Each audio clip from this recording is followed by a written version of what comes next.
Social emotional lessons, somebody can figure that piece out. Transition support, somebody can figure that piece out. But the part that is that I do that is not replaceable is mental health support with evidence-based practices for autism level 1. What I fear for my students is that they will not get the support that is most beneficial to them.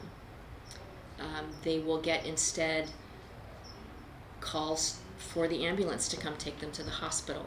My name is Adria Bogart, and I am a school counselor who supports the students at the STARS program at CPMA. I have the same job description as every other school counselor, which means that I started this role with just my own history of special ed. The part that I did not know was that in order to interact effectively with kids with autism level 1, you have to use evidence-based practices. You have to use practices that are known to be effective in terms of communication, in terms of behavior management, in terms of de-escalation, in terms of mental health. The neuroatypical brain requires a slightly different approach. With the potential of my position being eliminated next year, I met with the counselors here at my site, and I believe in them. They're very effective counselors. They're very good at what they do, but they don't know or understand the role of working in a specialized setting.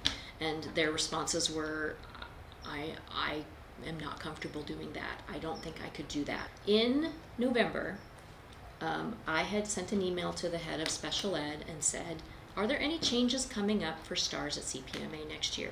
And the response that I got via email was, no changes. Things will be the same for next school year.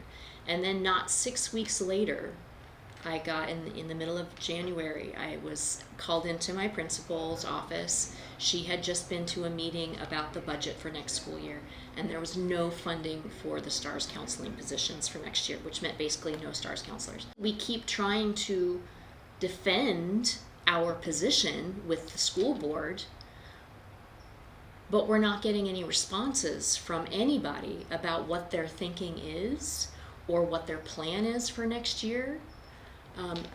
And it's been really dispiriting, very demoralizing after a number of years doing this work to just be summarily dismissed without even a pat on the head is so unconscionable to me. But our numbers are tanking. Our attendance numbers are tanking. Our graduation rates, our test scores are tanking.